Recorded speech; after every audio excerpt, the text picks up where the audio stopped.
friends, welcome to Raj Malhotra IAS Academy. Now in our 15-minute series, we're gonna discuss an important concept of migration. Migration frequently remains in news because of various factors, so that's why the human geography part covers migration and we are discussing this in our geography video. So let's see what is migration. If a person A is moving from a city like, for example, Delhi towards Mumbai, so this movement is known as migration.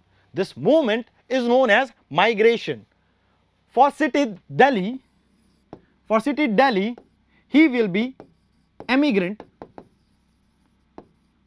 because E you can relate with exit. He is exiting the city, so for A, if he is moving towards Mumbai, so this Delhi will be seeing him as emigrant. And if we talk about Mumbai, for Mumbai he will be immigrant. For Mumbai he will be an immigrant because he is coming towards the city and I represent in. He is coming towards the city, he is entering the city, so I means in, and here we say this as immigrant. So if we talk about A, Delhi will be the place of origin.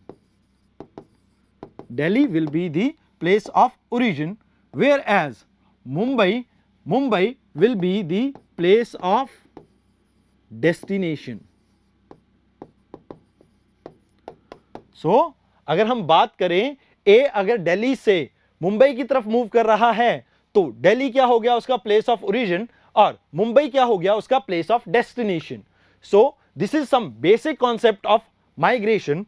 If we talk about what are the various type, so on the basis of duration, the migration can be of following three type. One can be the permanent. For example, the mother of Kamala Harris moved to states like USA, and that kind of migration will be an example of permanent migration.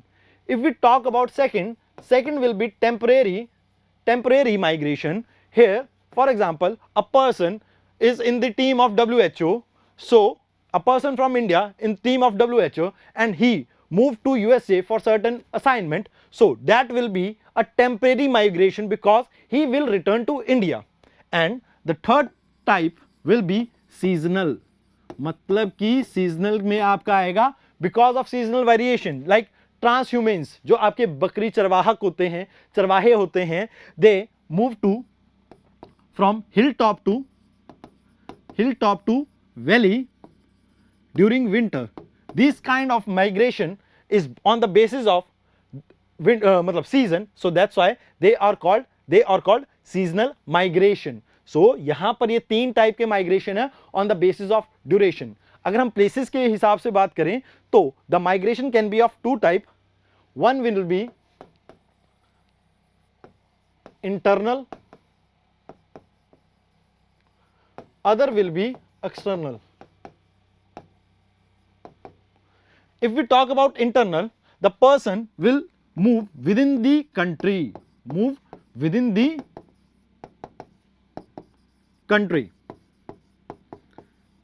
If we talk about external, the person will move out of the country. For example, if the person A moves from Delhi to New York, this is an example of external migration, whereas if the person moves from Delhi to Chandigarh, that will be an example of internal migration. So अगर हम बात करें internal migration can be of following four types. अगर हम बात करें internal migration कितने type की हो सकती है आपकी, 4 टाइप की हो सकती है. One will be rural to rural, means if a person is residing in one village and he moves to another village, so this kind of migration will come under rural to rural migration. Mostly these are because of marriages, and women frequently undergo this type of migration where a girl is married from one village to another. So this kind of migration will be rural to rural. If we talk about other type, it will be rural to urban. Here this is also a most important migration in India, because अगर आपके rural area में बात करें तो economic opportunity इतनी होती नहीं, तो for search of job people will start moving towards urban area. So this is the second type of your migration, internal migration. And if we talk about other, will be urban to urban area for better job opportunity. For example, right now I am in Chandigarh, and if I move for my job to Delhi, that will be an example of urban to urban migration. Now the fourth type will be urban to rural area. It can be because of environmental factor, because if the person residing in urban area after retirement want to shift to a rural area because to attain mental peace or health issues, so that will be an example of urban to rural area. And if you have watched a TV series, web series named Panchayat, panchayat में जो जीतू भैया हैं वो आपके urban area, Delhi जैसे area से किस area में जाते हैं, रूरल एरिया में जाते हैं. So job can be one of the reason for आपकी माइग्रेशन. अब let's see what are the various reasons for migration. अगर हम बात करें, कुछ रीजंस भी होते होंगे माइग्रेशन के, तो हम ब्रॉडली दो सेट में इसे डिवाइड करते हैं. कितने सेट में? दो सेट में. पहला है push factor, other will be the pull factor. Push factor are the factor which are responsible for making the place of origin unattractive. मतलब कि जहां से आप स्टार्ट कर रहे हैं माइग्रेशन, वो जगह कम अट्रैक्टिव रह जाएगी. It can be because of political reason, like political turmoil, example Afghanistan आपका, ठीक है जी. It can be because of like can be unemployment, ठीक है जी. It can be many other reasons like drought, climate change. drought आपके climate change में आ सकता है, floods भी आपके climate change में आ सकता है. so these are the broadly जो आपके push factor हैं. एक एरिया आपका unattractive हो गया because of certain these factor. if we talk about pull factor, the place of destination will become attractive, and it can be because of economic opportunity, ठीक है जी, economic opportunity. And it can be because of like health. If health care service is better in some area, the people will tend to move towards that area. अगर हम बात करें education for example, कई बच्चे UPSC की तैयारी के लिए दिल्ली शिफ्ट कर जाते हैं या चंडीगढ़ शिफ्ट कर जाते हैं. दैट इज एन एग्जांपल जहां पर आपकी प्लेस ऑफ डेस्टिनेशन क्या बन गई, बहुत ज्यादा अट्रैक्टिव बन गई. That pools you towards the place, and push means आपको धकेला जा रहा है उस एरिया से बाहर. सो दीज आर, मतलब अगर हम बात करें ब्रॉडली, तो पुश फैक्टर के अपोजिट ही आपके पुल फैक्टर में आते हैं मोस्टली. अगर हम बात करें तो these are the reasons, but there will be some challenges too. अगर हम चैलेंजेस की बात करें या इश्यूज की बात करें, तो सबसे पहला इशू आ जाता है slums.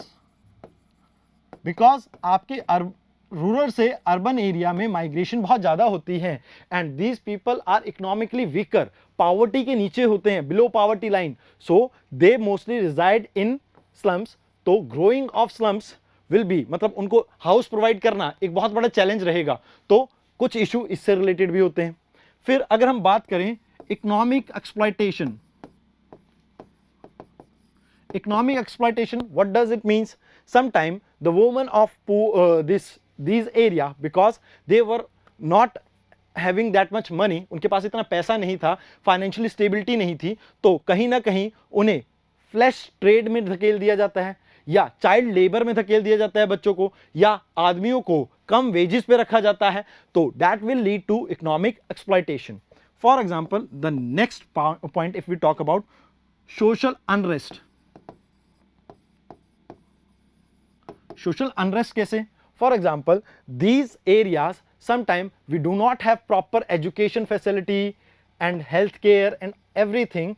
So sometime these vulnerable people will be affected by affected by governments policy. For example अगर हम बात करें लाइक आप अगर आपको याद हो, you can also relate it with the political point also, कि अगर हम बात करें कि जैसे सोशल अनरेस्ट में ये कैसे आप क्राइम रेट देखेंगे तो सम टाइम क्रिमिनल्स कि क्राइम की जो मेन जड़ होती है ये स्लम एरिया में मिलती है, बिकॉज इस एरिया में आपकी एजुकेशन, हेल्थ, ये डिप्राइव्ड सेक्शन है, और इस डिप्राइव्ड सेक्शन होने की वजह से ये जो आपकी ये कहते हैं मेंटालिटी इस पे इंपैक्ट करेगी, और इसकी वजह से सोशल अनस्टेबिलिटी इस एरिया में बहुत ज़्यादा रहेगी।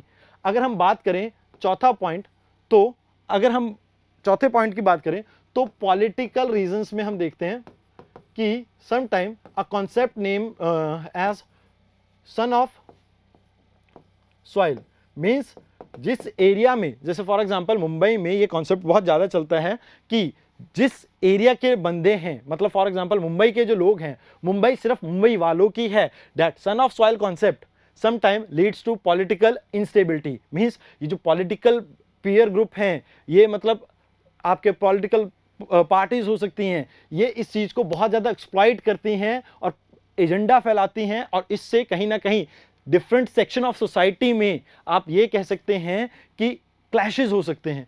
सो these are the some of the major issues अगर हम बात करें। और the last point, environmental degradation, because इस एरिया में ना हेल्थ फैसिलिटी है, ना हाइजीन्स हैं, और moreover sometime they do not have access to proper आपके कुकिंग फैसिलिटीज़।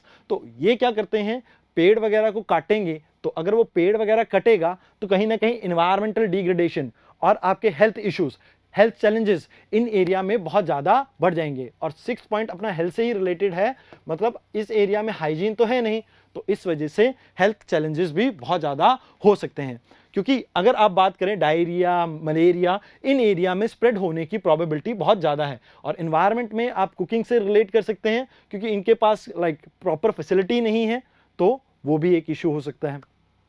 तो ये बात थी आपके माइग्रेशन के बारे में विद इन इंडिया जो चैलेंजेस फेस कर रहे हैं। अपकमिंग वीडियोस में हम मतलब एक्सटर्नल माइग्रेशन के चैलेंजेस भी देखेंगे। सो आज की वीडियो के लिए इतना ही। Thank you very much.